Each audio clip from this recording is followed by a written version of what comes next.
That's a warg. Ah, I see. Yeah. Because I just read that that's a It's a warg wolf. is like a hostile wolf Yeah. in Token world. The orcs would ride the warg. And we're going to get a demo of warg, but not the wolf kind, No. the Wasm kind. That's correct. So for us, Warg actually means WebAssembly Registry. That's what the WA and the RG are for. But you're right, it does sort of come back from this sort of folklore about wolves that Tolkien brought into his setting and had orcs riding them. But you're right, Warg's a little different here. Well, Kyle, thank you for being here. I'm with Kyle Brown. He's a senior software engineer at SingleStore, and he's going to show us Warg, which is kind of related to a wolf that you want to protect yourself from, I guess. Well, that's where the analogy sort of breaks down, because Warg is actually something that will help protect you, actually. Warg is a protocol for a package registry system.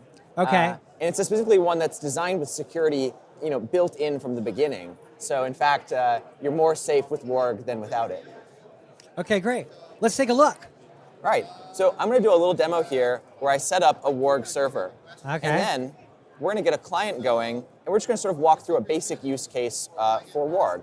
So we're going to start by publishing a package. We're going to make like a little grep package, like, whoops. And this is actually the first time this package has been created, so it needs this init flag that says this is a new package. And with this, we're going to add a release of a 1.0 version of this package. And that is simple grep 1.0.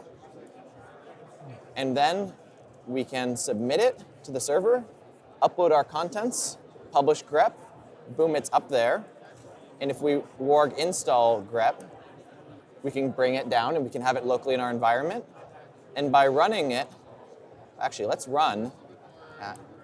We're going to concatenate some file into the terminal, right? This is just going to print whatever's in this file, and we're going to run it through grep. So we're going to run warg run grep on warning. Whoops. This is. Sorry, guys. It's all right. It's part of the demo. No, I see, that's the problem.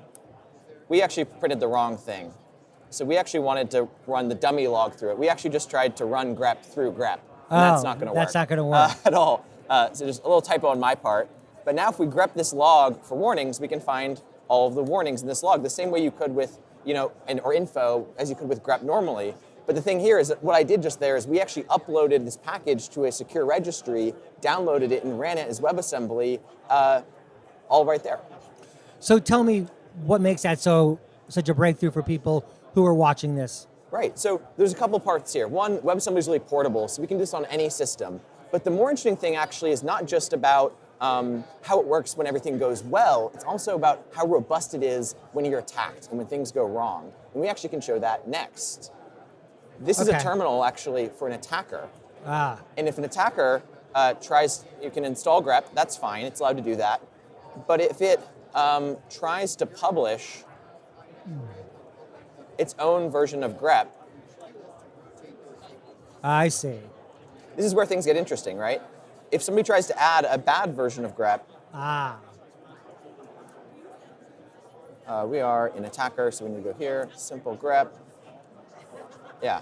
And so what I've just done here is we're running sort of the same commands we just ran, but we're running it from another perspective and with a different file. This is sort of a bad version of grep that will do something a little nasty.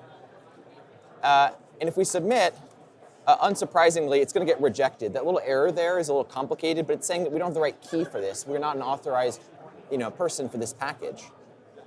If we run through this flow one more time, but we set up a server that is actually bad, and it will actually accept things it shouldn't, invalid packages, then we can do our flow from earlier. This will take a second. Sure. And we can show that we can get back to where we were.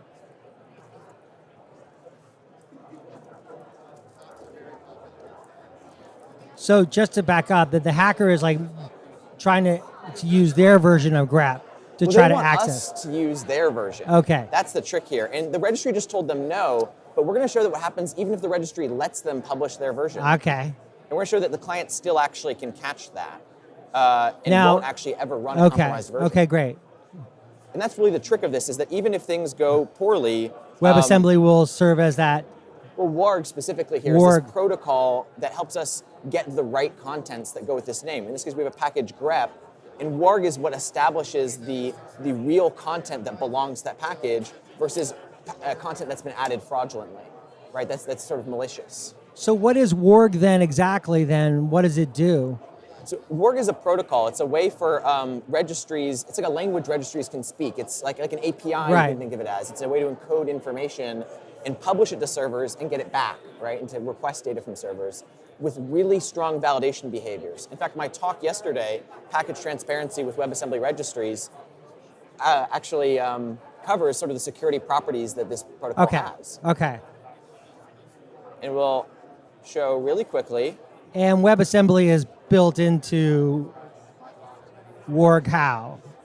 So Warg is a registry protocol for WebAssembly WebAssembly stuff. So stuff. it's what you're going to publish WebAssembly into. It's meant to hold WebAssembly. In the future, you could hold other things with it. It's pretty generic, but we've created it in the WebAssembly ecosystem as a project of the Bytecode Alliance in the registry special interest group to be our solution for storing and distributing WebAssembly. I see. So it's tightly integrated with those projects. Okay. Let's continue to look at the attacker scenario. Right. So in the attacker scenario, after we've done this basic setup here, the attacker is now publishing to a registry that isn't very discerning. And as a result, it can start a publish on grep. Or rather, it needs to install grep first, and then it can start a publish on grep. And this appends to what we already have. It can release its own version, 1.0.1, and this is our compromised file. So what here is we're going to add this version, simple grep 1.0.1. We won't get to show this, but what this will do if we get it wrong is actually greps in reverse. It will actually print the output in the wrong order. But we shouldn't ever see that, so it'll be fine. We're able to submit, and once again, the server isn't very discerning. It's going to let this happen, even though it shouldn't have. Okay. But when we go to update the client,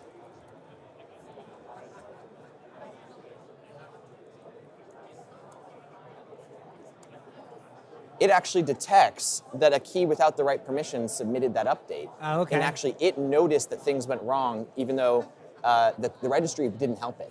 It could figure that out on its own. That's something you really couldn't do in traditional environments, could you? No, so in most registries, you're really trusting the registry a lot to be the one who says that that's really the content that goes with that. And you may, if you're lucky, be verifying all these signatures and things, and a lot of people here will be, but the average consumer using an NPM or a PyPy isn't able to get the sort of guarantees that Warg will be able to create. And what we can show is that even when we ran that update, it didn't actually install the malicious version.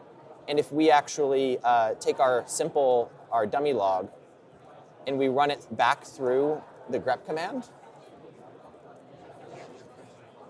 it'll still run the safe, correct version of grep, and it didn't ever actually install the bad version of grep. Okay. That's pretty interesting. So how would you sum up the role of WebAssembly in all this?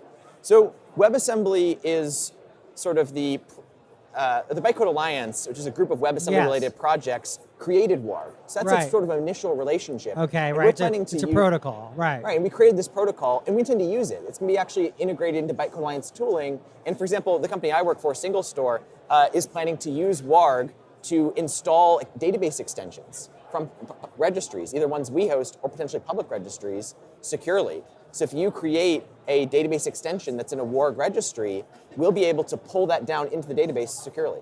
And that's sort of our interest as a company, is that extensibility is only really possible if we can create a shared environment where public good things, whether it's Unicode normalization or other tools, sentiment analysis, these things should be out there, both created in the public and maybe even as published extensions that are licensed. And extensibility really is the story these days.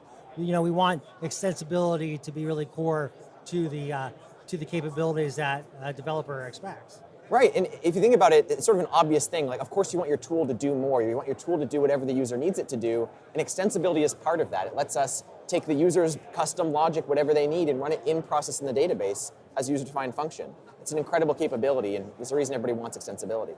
Kyle, thank you so much for taking the time to talk with us. Yeah, happily. If you like this video, please give us a thumbs up. And if you'd like to see more videos like this, you can always subscribe to our YouTube channel. We're on all the major social media platforms. You can always find us at thenewstack.io. We hope to see you soon.